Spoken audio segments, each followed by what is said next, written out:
Hello, how are you? Welcome back. कैसे हो आप लोग? देखिए, आज अपन एक छोटा सा टॉपिक डिस्कस करें, इनकम टैक्स। इनकम टैक्स का पहला वाला जो वीडियो था वो मैंने डाल दिया था, आपने देखा होगा आई होप। इनकम टैक्स में उसमें क्या था कि इनकम टैक्स की रेट बढ़ रही थी, इनकम टैक्स बढ़ रहा था, total rate of income tax पूछा था, तो ऐसा कुछ था, तो वो आप देख लेना। ये इनकम टैक्स का दूसरा पार्ट है। ये इनकम टैक्स का दूसरा पार्ट है जो अभी करने वाले। देखो, पहला क्वेश्चन देखो, इससे समझ में आएगा। Income of a man is increase bye 2,000 rupees. Payable tax is decrease 25% से 20%।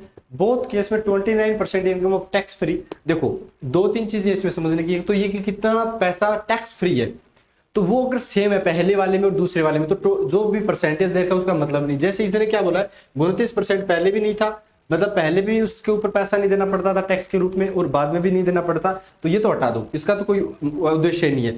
अब एक चीज समझना, फिर आपको क्लियर हो जाएगा कि इनकम टैक्स होता क्या है, कि कितना इनकम टैक्स लगा। आईटी जो बोलते हैं ना, वो पता है क्या होता है? वो होता है कि आपकी टोटल इनकम कितनी है। भाई, टोटल इनकम कितनी है, और मल्टीप्लाई में क्या करते हैं कि टैक्स की रेट कितनी लगती है, टैक्स की परसेंटेज की, कितना परसेंटेज टैक्स लगता है। अब एक बात बताओ, इनकम टैक्स जो होता है ना, वो तो फिक्स हो गया।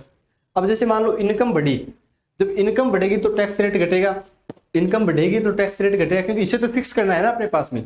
अब ये चीज अपने पास में यहाँ पे लगानी। अब एक बात बताओ, इसने क्या बोला है कि income of a man is increase bye 2,000 rupees. भाई, ये बढ़ गया तो ये घटेगा अपने पास में। अब जो भी है वो देखो, डिक्रीज भी हो गया, 25 से 20 हो गया। तो एक बात बताओ कि मैं अगर ये बोलूँ मेरे पास में, मैं बैठ के समझा देता हूँ आपको, कि अगर मान लो ये 25 है अपने पास में, कितना है अपने पास में, 25% है, और बाद में कितना हो गया, 20% हो गया, तो ये एक्चुअल में क्या है? तो आपने बोला ये टैक्स का जो रेट है ना अपने पास में, मतलब जो टैक्स रेट लग रही है वो है अपने पास में, परसेंटेज से परसेंटेज करके 5/4 हो गया।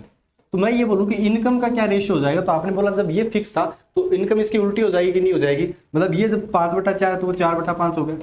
इनके बीच में डिफरेंस कितने का, एक। और एक की वैल्यू क्वेश्चन में कितनी दे रखी है बताओ? तो आपने बोला एक की जो वैल्यू क्वेश्चन में दे रखी है वो दे रखी है अपने पास में 2,000 रुपया, कि भाई 2,000 रुपया बढ़ा था इसका 2K। इसने क्या बोला है कि find the total initial income. Initial income तो 4 थी, 4 की वैल्यू 8,000 हो गई, और बाद में कितनी, अगर बाद की पूछे तो कितना बता देंगे, 10,000 बता देंगे। हुआ कि नहीं हुआ क्लियर? आई होप आपको अच्छे से क्लियर हो गया होगा, कोई इसमें इश्यू वाली बात नहीं है। ठीक है जी, एक छोटा सा क्वेश्चन और कर लेते हैं इनकम टैक्स का, वो आपको और क्लियर हो जाएगा। जैसे ये वाला क्वेश्चन देखो मेरे पास में, income of a person is increase by rupees 2,500 रुपया, tax rates decreases from 14% to 12%, payable tax in a before and in first and the second condition 20%, 30%। अब की बार देखो, पहले वाले में क्या था अपने पास में कि सेम था, 29% टैक्स फ्री था, लेकिन अब की बार वाले में देखो 20% और 30% इनकम टैक्स अपने पास में फ्री है। तो मैं ये बोलूं कि मेरे पास में पहले 20% का होगा तो 80% पे तो टैक्स देना पड़ता था ना, तो 80% ऑफ। और अब देखो ये अपने पास में डिक्रीज 14 से 12 हो चुकी है, तो 14% करेंगे। और यहाँ पे क्या करेंगे, बाद में 30% के ऊपर टैक्स फ्री है, तो 70% पे तो देना पड़ेगा। 70% ऑफ 12% आ गया। ये एक्चुअल में जो लिखा है ना 12%, ये जो भी है वो टैक्स का रेट वगैरह लिख रहे हैं, टैक्स परसेंटेज वाला। उसके बाद क्या करेंगे, उसका उल्टा करेंगे, वो इनकम आ जाएगी कि नहीं आ जाएगी। तो 1 0 से देखो 1 0 काट दिया, 7 × 2 कितना हो गया, 14 हो गया। 2 का इससे काटा 6 बार, फिर 2 से काटा इसको 3 बार, और ये कितना हो गया अपने पास में 4 दूनी 8, तो ये 4/3 है। तो इनकम कितनी हो जाएगी, तो आपने बोला 3/4 हो जाएगी। इनके बीच में डिफरेंस अभी भी एक कार है, एक की वैल्यू 2500, तो इसमें क्या बोला, find the current income. Current income तो 4 है, और 4 की वैल्यू कितनी हो जाएगी, तो आपने बोला जब एक की वैल्यू 2500 है तो 4 की वैल्यू कितनी हो जाएगी, 2500 गुणा 4, 9 10, 1 लाख रुपए हो जाएगी क्या अपने पास में। तो ये बोल देंगे बस, और क्या है, एक सॉरी ये आ जाएगा अपने पास में 1 लाख रुपीज। आई होप आपको ये चीज क्लियर हो गई होगी, कोई इसमें इश्यू वाली बात नहीं है। ठीक है जी, नेक्स्ट एक छोटा सा और करेंगे, चलो ये वाला कर लेते हैं, ये और अच्छे से क्लियर हो जाएगा। A man annual income has increase by 2.6 lakh, but the tax of income tax he has पे टू हैज रिड्यूस फ्रॉम 17.1 से 13.3। In both the case 35% of the income is tax free.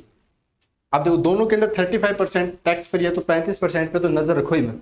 अब आप पहले देखो कि पहले कितना आपका था, तो आपने बोला पहले जो था वो था 17.1, और अब कितना हो गया अपने पास में, अब आपका हो गया 13.3। बस अब आपको यहीं तक समझना था, आप उल्टा कर देना इसका, और क्या है, ये काट दो पहले, कितनी पॉइंट से तो पॉइंट हट जाएगा अपने पास में, गुन्नी का गुन्नी, गुन्नी नम, 17.1 ही था ना। 9 से अगर करेंगे, 9 दूनी 9 10 7 8 9 से कट रहा है ना ऊपर वाला, पर नीचे वाला नहीं कट रहा अपने पास में, तो किससे कटेगा बताओ?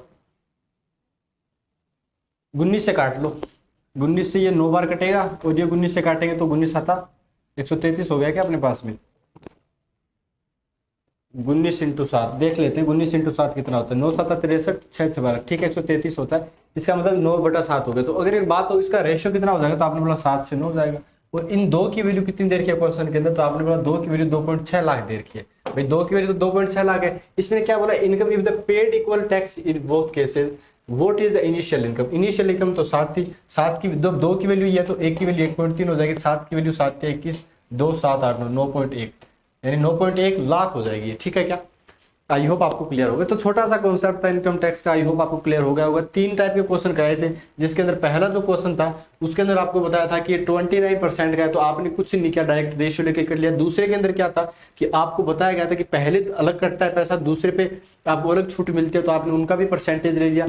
तीसरा क्वेश्चन अलग क्या करवाया था, उसके अंदर ये अलग करवाया था अपने पास में कि उसके अंदर कुछ भी अलग नहीं करवाया था, बस और कुछ भी नहीं, ठीक है। इसके अंदर ये 35% से। आई होप आपको क्लियर हो गया होगा। मिलते हैं आपके साथ में नेक्स्ट क्लास में, तब तक के लिए थैंक यू वेरी मच।